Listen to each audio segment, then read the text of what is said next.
మన రాష్ట్రంలో అంటే లాస్ట్ 1 మంత్ 1.5 మంత్ ప్రాసెస్లో 88 లక్షల మంది ఓటర్స్ని రౌండ్ ఆఫ్ చేశారు. అంటే లిస్ట్ చేసి పెట్టుకున్నారు. డౌట్ఫుల్ అన్నమాట ఇవన్నీ కూడా. అంటే 2002కి 2025 ఓటర్ లిస్ట్కి మ్యాచ్ కావాలి. సో మ్యాచ్ కానివి అన్నీ ఉన్నాయన్నమాట. 88 లక్షలు అంటే ఇట్స్ బిగ్ నంబర్ కదా. సో మరి అంటే 88 లక్షలు మళ్ళీ ఫారినర్స్ ఎంతమంది ఉంటారు ఒకవేళ ఉంటే కూడా. సో ఉంటే మన హైదరాబాద్ కాబట్టి ఉంటే ఒక 20,000 మంది ఉంటారు అనుకుందాం. రోహింగ్యాలు అది ఇదంతా కూడా ఒక భయోందోళనను కలుగజేసే ఒక వాతావరణం క్రియేట్ చేస్తున్నారు. నంబర్ 1. అయితే భయాందోళనని మనం పొందాల్సిందే, చేయాల్సిందే, భయపడాల్సిందే. కానీ జాగరూకతమే ఉండాలి. మనం జాగ్రత్త పడాలి, చాలా ఇంపార్టెంట్ అది. సో మన ఓటు ఉందా లేదా అనేది చెక్ చేసుకోవాలి ఖచ్చితంగా. మెయిన్గా ఇక్కడ మనకు చేయాల్సింది ఏంటి అంటే మీరేం చేయాలి, మన ఓటర్లు ఏం చేయాలి, సగటు ఓటర్ ఏం చేయాలంటే మీరు ఫస్ట్ మీ BLO బూత్ లెవెల్ ఆఫీసర్ ఎవరో పట్టుకోవాలి. ఆయన పట్టుకోవాలి, ఆయన కానీ ఆమె కానీ పట్టుకోవాలి. అది వెరీ వెరీ ఇంపార్టెంట్. 35,000 మంది ఉన్నారు తెలంగాణ అంతా. ఎగ్జాక్ట్లీ. సో మీ పరిధిలో ఎవరున్నారో మీరు ఆయన పట్టుకోవాలి, ఆయన నెంబర్, ఆయన పేరు తీసుకోవాలి. ఇంత మాట్లాడాలి, కలవాలి. కలిసిన తర్వాత ఆయన జాగ్రత్తగా మర్యాదలు చేయండి. మీరు ఇంతకుముందు పాతకాలంలో మనం పట్టించిన వాళ్ళం కాదు. రేపురా ఏపో ఎల్లుండి అంటే ఇప్పుడు BLOనే supreme, BLO king now. BLO king queen ఇంకా వాళ్ళే, అన్ని వాళ్ళే. సో అన్ఫార్చునేట్లీ మనకు BLOలు అక్కడక్కడ చదువు రాని వాళ్ళని పెట్టారు. సో వాళ్ళ యాప్ వాడాలి, యాప్ వాడలేని వాళ్ళని పెట్టారు. కొంతమంది దగ్గర మొబైల్ ఫోన్సే లేవు, అంటే స్మార్ట్ ఫోన్స్ లేవు యాప్ వాడే కానీ వీలుగా. సో ఇట్లా అందులో ప్రాబ్లమ్స్ మళ్ళీ వేరే ఉన్నవి. అసలు యాక్చువల్గా ఇంత తతంగము నేనే ఇన్ని డాక్యుమెంట్లు చదివినాక ఒక 3-4 సార్లు రకరకాల మీటింగ్లు హాజరైనాక సో CEO ఆఫీస్ వాళ్ళతో మాట్లాడిన తర్వాత నాకే ఇప్పుడు అర్థమవుతుంది. ఇక మామూలు BLOకి ఏమర్థమవుతుంది అనేది డౌటే. ఇట్స్ అ బిగ్ డౌట్ అన్నమాట యాక్చువల్గా. కానీ బట్ ఇక అందరు కలిసి ఫైట్ చేసుకోవాలి. అయితే మీకు BLE అని ఉంటుంది, అంటే బూత్ లెవెల్ ఏజెంట్స్ అని ఉంటారు, పార్టీలు పెట్టినవి. సో ఆ పార్టీలు పెట్టిన BLAs అక్కడక్కడ యాక్టివ్గా ఉన్నారు. సో అది ఏ పార్టీ అయినా కానివి. సో మీరు ఏ పార్టీ అయినా పర్లేదు, BLAని కూడా పట్టుకోండి మీరు. సో BLAని BLOని ఉపయోగించుకొని మీ ఓటుని రక్షించుకోండి. సో అది వెరీ వెరీ ఇంపార్టెంట్. సో దాంట్లో ఈ 11 డాక్యుమెంట్లు.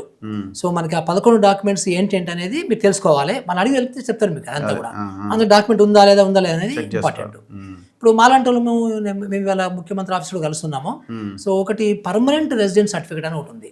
అది మన దగ్గర అలాంటి ఇచ్చే ఒక ఇది లేదు, ఒక ప్రొసీజర్ లేదు.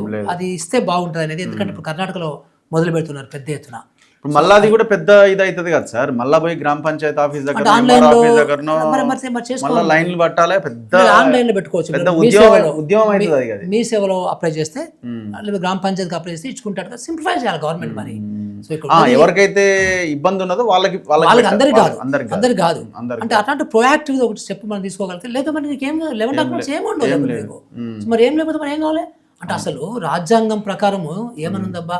సో ప్రతి 18 సంవత్సరాలు దాటిన వాళ్ళకి ఓటు హక్కు కల్పించాలి. ఈ ఓటు హక్కు కల్పించాలి అనే బాధ్యత ఎవరిది? ప్రభుత్వానిదా లేకపోతే ఎవరిది బాధ్యత? ఎట్లా ఉందంటే ఎలక్షన్ కమిషను సో జస్ట్ జాంతానే, నాకేం సంబంధం లేదు. ఎలక్షన్ కమిషనర్ నియామకమే వివాదం కదా. వివాదం కాదు, అదొక ఫౌల్ ప్లే, అదొక మోసకారితనం. అది సుప్రీంకోర్టు చీఫ్ జస్టిస్ ని తీసేసి అంతకుముందు ఎలక్షన్ కమిషన్ మెంబర్ని సెలక్షన్ చేయాలంటే leader of opposition, so prime minister, తర్వాత చీఫ్ జస్టిస్ ఆఫ్ ఇండియా, వీళ్ళు ముగ్గురు ఉండాలి. చీఫ్ జస్టిస్ ఆఫ్ ఇండియా తీసిపడేశారు. తీసిపడేసి వీళ్ళ one of the cabinet minister పెట్టుకున్నారు as nominated by the prime minister.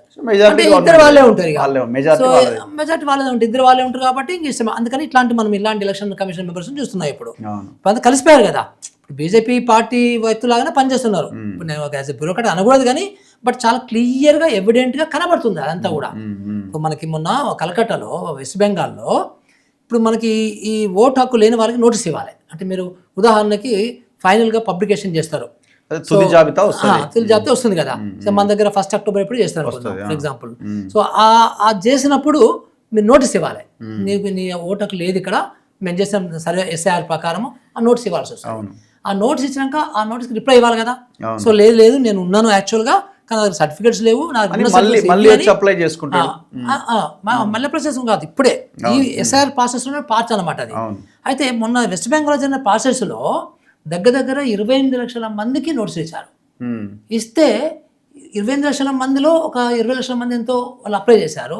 చేస్తే ఒక 1000 మంది మాత్రం ప్రాసెస్ చేశారు అప్లైట్ అథారిటీ. ఏమైనా టైం లేదు, అయిపోయింది. అంటే అర్థం ఏంటి అసలు?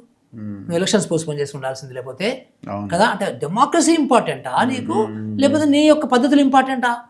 ఇవన్నీ ఉన్నాయి దీంట్లో, చాలా చాలా అంశాలు మనకి చాలా చాలా కనబడుతున్నాయి అన్నమాట అన్ని కూడా, ఇవన్నీ కూడా.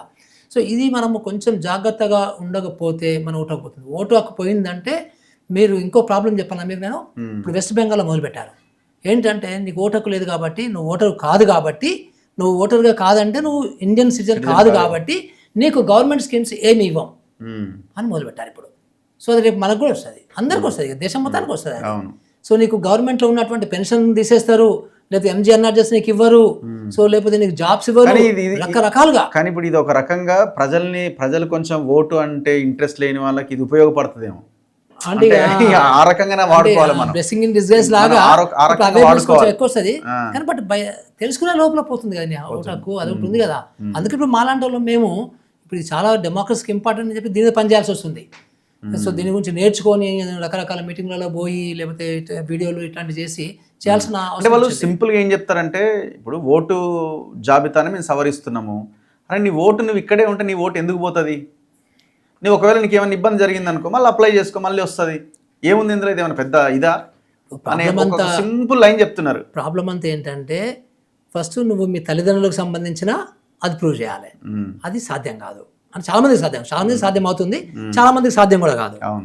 అది లేకపోతే 11 డాక్యుమెంట్లలో ఒక డాక్యుమెంట్ ఇవ్వాలి. ఆ ఒక్క డాక్యుమెంట్ కూడా లేకపోతే నేనేం చేయాలి? ఏం చేయాలి నిజంగానే? That is a big issue. ఇప్పుడు దానికి పవర్స్ ఏంటంటే జిల్లా కలెక్టర్కి, లేదా హైదరాబాద్ లాంటి మున్సిపల్ కమిషనర్కి ఆడికి పోవాలి. ఇప్పుడు ఇక్కడ నువ్వు బిఎల్ఓ స్టేజ్లో నీకు పోయిందంటే, సో నువ్వు మళ్ళీ అక్కడ మధ్యలో తహసీల్దార్ ఎంత ఉంటారో వాళ్ళ పవర్స్ లేవు. ఇప్పుడు నేను తెలంగాణలోనే పుట్టినా, తెలంగాణలోనే ఉన్నా, పని చేస్తున్నా, తెలంగాణ ఇక్కడ ట్యాక్సులు కడుతున్నా, గవర్నమెంట్ కూడా ట్యాక్సులు కడుతున్నా. సో ఒకవేళ ఆ పేరెంట్స్ ఓటు దాన్ని ప్రూవ్ చేయలేకపోతే 11 డాక్యుమెంట్స్లో ఒక డాక్యుమెంట్ చూపించాలి. ఆ 11 డాక్యుమెంట్స్లో ఏ ఒక్క డాక్యుమెంట్ లేకపోయినా అవుట్, యువర్ అవుట్. అవుటా? Your out. సో అప్పుడు నువ్వు జిల్లా కలెక్టర్ దగ్గరికి వెళ్తే, సో జిల్లా కలెక్టరు ఇంకా ఆయనను బట్టి ఉంటుంది అనమాట, డిస్కషన్ అనేది చాలా ఎక్కువ ఉంటుంది. కానీ జిల్లా కలెక్టర్ ఎన్ని వేల మంది, ఎన్ని లక్షల మంది చేయగలుగుతారు? ఇప్పుడు ఉదాహరణ జిహెచ్ఎంసీ కమిషనర్ ఉన్నారు, so he is the district election officer. So can you approach, can you access? So ఒక పేదవాళ్ళు ఆయన అప్రోచ్ కాగలరా? ఒక కాగితం ఇస్తారు, ఆ కాగితం ఎక్కడికో పోద్ది, మనకు తెలిసి ఎక్కడికి పోదు ఆ కాగితం. ఇప్పుడు నేను ఒకసారి తిరుగుతా, రెండోసారి నీ అమ్మాయి ఓటు లేకుంటే వచ్చేది ఉంది, వేయడం వల్ల నాకు ఏమన్నా వచ్చిందని అనుకుంటే, ఎగ్జాక్ట్లీ. ఒకవేళ అక్కడ రిజెక్ట్ చేసింది అనుకో, నువ్వు మళ్ళీ ఎక్కడికి పోవాలి తెలుసా? చీఫ్ ఎలక్షన్ ఆఫీసర్కి పోవాలి హైదరాబాద్లో. సో ఆ ఇద్దరికి పవర్స్ ఉన్నాయి అంతే. అంటే ఇద్దరిని యాక్సెస్ కావడం అనేది మన అందరికీ తెలుసు, మన దేశంలో, మన రాష్ట్రంలో, మన వ్యవస్థలో, మన సమాజంలో ఎట్లా ఉంటుందో మనకి ఆఫీసులో మనకు తెలుసు అన్నమాట ఇవన్నీ కూడా. సో ఇట్లా ఇది ఒక మోసపూరితమైనటువంటి ఎస్ఐఆర్ ప్రక్రియ దేశంలో జరుగుతుంది. సో దీనివల్ల డెమోక్రసీకి ఒక గొడ్డలి పెట్టు. సో మామూలు ముఖ్యంగా పేదవాళ్ళకి, మైనారిటీస్కి మాత్రం ఓట్లు మిలియన్స్, లక్షల ఓట్లు పోతున్నాయి.